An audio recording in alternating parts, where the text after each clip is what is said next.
few days ago, I went through an experience that awakened some real concerns in me.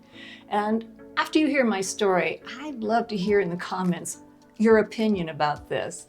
But I live in Guatemala, and a few days ago, I was involved in a medical clinic where a group of people came from the United States, many of them medical professionals, in order to treat people here in need.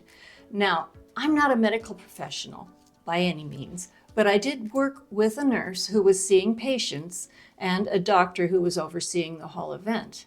In all, we were able to see over 1,000 people in the 4 days that we were there. Now, the reason that this brought concern to me was from what I saw in dealing with these patients that came.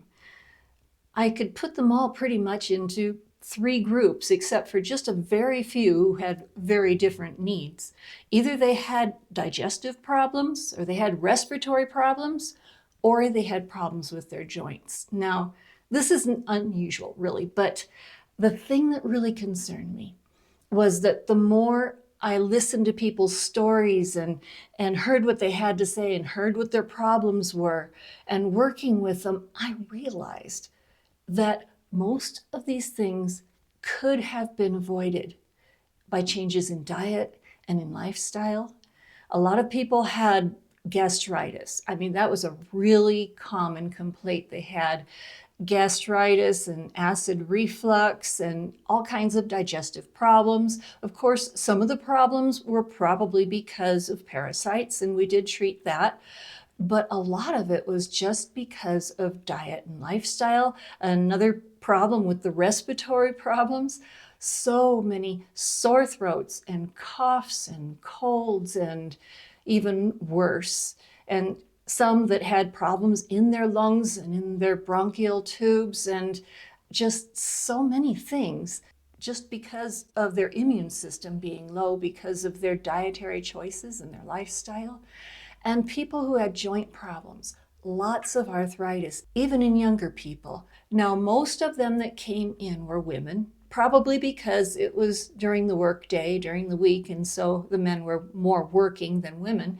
But they came in, a lot of them with their children, and so many joint problems, pain in joints and swelling and arthritis in hands and knees, and so many that came in saying they had pain in the back of their waist, and so many things that I recognize as being often preventable, or at least able to reduce these things just by simple choices of lifestyle, of habits, of diet. But our problem in this situation was that we were there seeing all of these people just lined up at the door, crowds of people coming in to try to get relief. And we had so little time to be able to work with them, not only a little time during the day, but only being there for just such a short period of time. We really didn't have an opportunity to give any kind of education, to teach, to share, to try to convince people of some of the lifestyle habits that would make a huge difference to them in their health. And really, the reason that they came was to get medicine. And that was about all we could do, was give them some treatment for their symptoms and give some advice and give some suggestions. But what the people came looking for basically was some medicine. They wanted something to help them feel better, but not actually to get healthy. I've done a bit of research on my own because of my own interest in this, of reasons for these common ailments, joint problems, gastric problems, respiratory problems. And I'm not an expert, but it doesn't take an expert to get some good information. Instead of an expert, what I am, and the reason I've looked into this is because I possess a human body, and I feel like it's my responsibility to have some understanding about the way things work. And if I have my own problems, I've just somehow knew that always going to a pill, a medication, some kind of a treatment is not the only option. And often not the best option, just to treat symptoms, just to feel better. And this was the whole attitude that we found. People wanted to come and get a pill. Now, it's important to understand that here in Guatemala, Latin America, basically third world countries, there's a very different attitude about the medical profession, about doctors, about medicine. The whole attitude about medicine here is that no matter how you live, medicine is the key to feeling better. It's the key to taking care of all of your physical problems. And another thing that people believe is that many things that can be cured by lifestyle changes, it is the belief that those things are lifelong and chronic and you can't do anything about it. You just have to learn to live with it and take medicine for the rest of your life, because that medicine is the only thing that's going to keep you going. And so people almost brag sometimes about how many medications they're taking for their ailments. Now, I'm not against doctors. I'm not against medicine when it's something that's necessary, but I am against only treating symptoms and not getting to the root cause of what could actually make their lives better. And I guess it was just frustrating to me in a way as I sat there and heard people talk about ailments that I've really looked into, and I've even had to deal with some of these things. And I've found ways to get through them and to make a difference. And yet I was just the interpreter. I was not the medical professional, and I didn't really have freedom to say very much. A couple times I would tell people things like, you really need to drink more water, stay hydrated, or get enough sleep, or things like that. But as far as real advice, that wasn't my place. I was just the interpreter. So I sat there for 4 long days listening to these things and seeing people prescribed a medication, prescribed a pill, prescribed an antibiotic.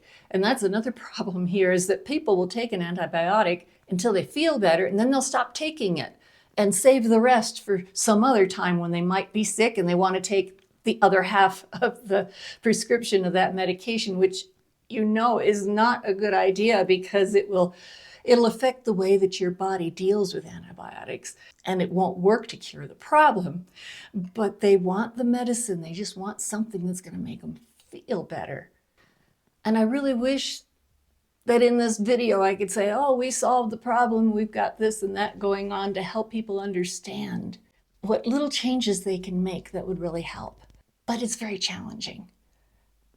I share with people as much as I can about things that I've been through, things that I have found out about, little changes that I've made. But these changes, very often, I guess you could say, they just don't fit into the culture here. Because here, like anywhere really, food and lifestyle are so interwoven with the culture that you almost can't separate them out.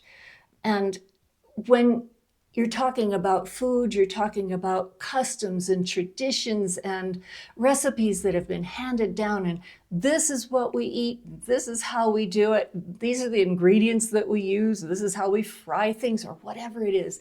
It is so much a part of their culture and their heritage that it's something that is really difficult to convince people to make these little changes, that it would make a huge difference. And not only that, the ingredients that they use, a lot of people here, they don't have a lot of extra money to buy fancier ingredients, like if you wanted them to change from using refined seed oils, which is very inflammatory, to using things like coconut oil or olive oil. Problem is, those things cost a little bit more, and they don't give quite the same result. I think sometimes the results are better, but they do cost a bit more. And for them, they would rather save money on the food and very willingly spend quite a bit of money on medications and doctors and losing time from work because of being sick, rather than to take the precautions. A lot of times they just don't believe that that really would make a difference. They don't believe that eating less bread, less carbohydrates, refined carbohydrates, less white flour, white rice, sugar. Sugar is a huge one here. I've seen that when food is given out to people in need, food baskets, food bags, whatever, when it's donated, it always contains a large amount of sugar, just bags of refined sugar. People drink a lot of sodas, a lot of carbonated drinks, and lots of things with sugar. It's just really heavy here, and they don't realize what that's doing and the inflammation that it's causing. And so I'm not going to go off on a rant right now about inflammation. I've got another video that talks about that. But just seeing the lack of knowledge and loving these people. I love Guatemala. I know that I'm here for a reason and not here to change everybody, but I sure would like to be able to convince people that small lifestyle changes, small dietary changes could make a huge difference in their health, in their immune system, in their whole lives, because they wouldn't have to have so much pain and time off work. These women that would come in, because we were getting lower income people coming into this clinic mostly, and a lot of these women work hard. Some of them would wash clothes by hand all day long, and they would come in saying that they had pain in their lower back and things like that. It's just, that these women work hard. It's not a lack of physical exercise, but all that hard work without the right precautions is just causing them pain. And all the little children that came in, coughs and sore throats and fevers and all kinds of things. And even one young lady, young teenager, who was quite overweight and dangerously diabetic, and they didn't even realize it. And so, and diabetes here, it is very, very common. And yet they think if they take a pill a day, or even if they don't want to, they don't have to, it doesn't matter, their diet, they just go on maybe cutting the sugar down a little, but then eating so much white flour, which is actually worse than sugar for a diabetic.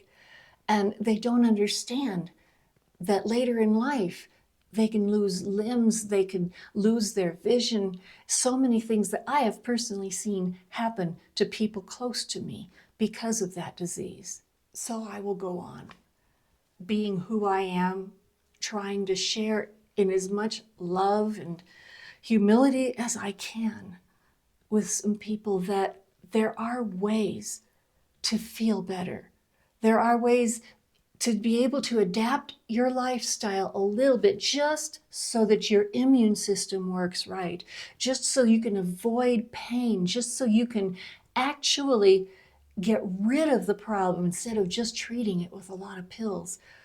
Medicine is necessary sometimes, but it is not always the answer. I would really love to be able to see people turn more to natural ways, turn more to eating real food, unprocessed food, because here it's abundant. Fruits and vegetables, they're grown all over the country, and there are markets everywhere. And it's not like in the US where you go to a farmer's market and actually it costs more to be able to get all that fresh, healthy food. Here, the least expensive way to eat is to go to the market, go to the butcher shop, go to all of these places and buy real food in its natural state and cook that.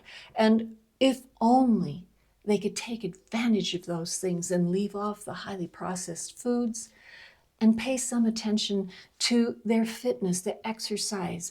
If they're overweight, understand that their body is not made to deal with that weight. Their joints aren't made to carry that kind of weight. And that weight, when it comes off, will help them to feel so much better all around. So I haven't solved my problem in this, but I will continue to talk to people and encourage them in any way that I can to make healthy choices in life and to be able to thrive at any age and make the younger years better so that the older years can be as good as possible. So go ahead and give me a comment below. And I'd love it if you'd stick around for the next video, because I've got one coming up that I think you're also going to enjoy. But thanks for watching. Stay strong, and I'll see you in the next video.